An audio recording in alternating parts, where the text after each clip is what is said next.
आताही राज्याचे उपमुख्यमंत्री अजित पवार यांचं अपघाती निधन झालेलं आहे. काय आहेत आपल्या आठवणी? विश्वास बसत नाही आहे की अजितदादा, महाराष्ट्राचे दादा हे आपल्यातून निघून गेले. जेव्हा सकाळी न्यूज आली की प्लेन क्रॅश झाला तेव्हा मनात सगळ्यांनी प्रार्थना केली की त्या प्लेनमध्ये अजितदादा नसावे किंवा उपचारासाठी हॉस्पिटलमध्ये. पण मग काही क्षणानंतर न्यूज आली की दादा त्या क्रॅशमध्ये गेले आणि अंगावर असा शहारा येतो. कारण का एवढे जवळचे संबंध. मला एक लहान बहीण म्हणून नेहमी ते बघायचे. कौटुंबिक नातं होतं. 2 महिन्यापूर्वीच मी माझी बहीण त्यांना आमंत्रण द्यायला गेलेलो माझ्या भाचीच्या लग्नासाठी आणि नेहमी काय ग प्रणिती असं म्हणायचे. मी जेव्हा फोन करायची ढिकले म्हणून त्यांचे PA असायचे. दादांशी बोलायचे, डायरेक्ट दादा बोलायचे. माझ्या मतदारसंघासाठी दादांनी खास निधी पण दिलेली. अजून त्याची कामं आपल्याला होताना दिसत आहेत. मी MLA होती, आमदार होती तेव्हा पण दादा बोलून त्यांना अभिमान वाटला जेव्हा मी पहिल्यांदा निवडून आली आणि नेहमी मला गाईड करायचे की हे असं ते असं. दादांची काम करण्याची पद्धत तुम्हाला सगळ्यांना माहिती आहे.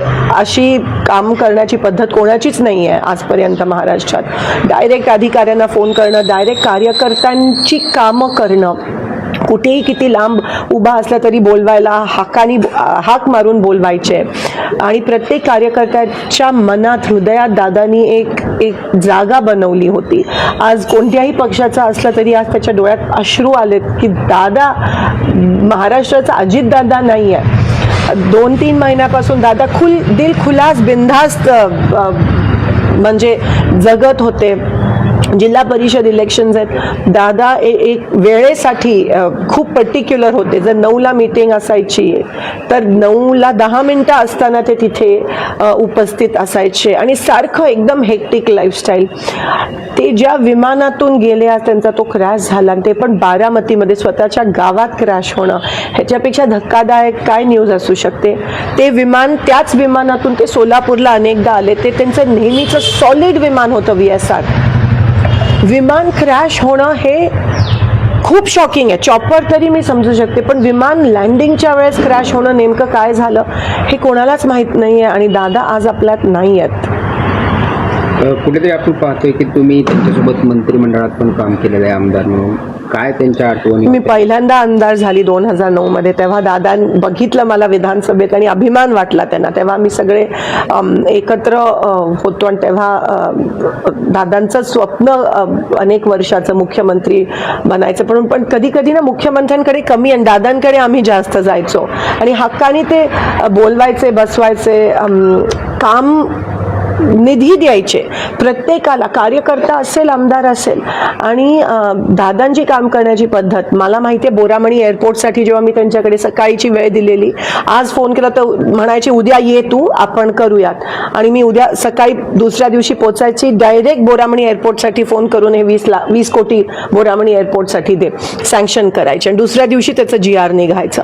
हे विकास कामाबद्दल त्यांना एक जी जाणीव होती ना, कधी स्वार्थ आणि एक घाव 2 तुकडे, जे काय ते तोंडावर बोलायचे, दिलखुलासपणे बोलायचे.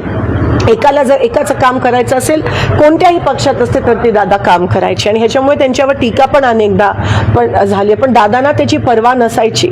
आज पण ते ज्या पद्धतीत आपल्या लोकांसाठी, त्यांच्या लोकांसाठी वन फिरायचे प्रचारासाठी. कोणी बोलवलं तर लगेच जायचे, फोन उचलायचे. हे तुम्हाला दिसणार नाही अनेक लोकांमध्ये महाराष्ट्रात. आणि म्हणून आज एक खूप मोठी पोकळी निर्माण झाली आहे. कारण का दादा गेले, विश्वास होत नाही आहे. आता पण त्यांच्या मिसेस, आज पार्लमेंटचा पहिला दिवस आहे, आज प्रेसिडेन्शियल ॲड्रेस आहे, पण आम्ही काही जण जाऊ शकलो नाही जिल्हा परिषद इलेक्शनमुळे.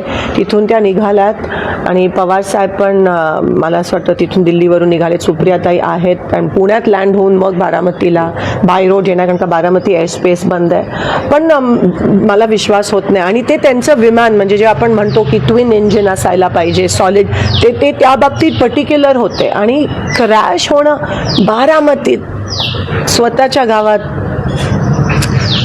खूप मोठा लॉस महाराष्ट्राचा.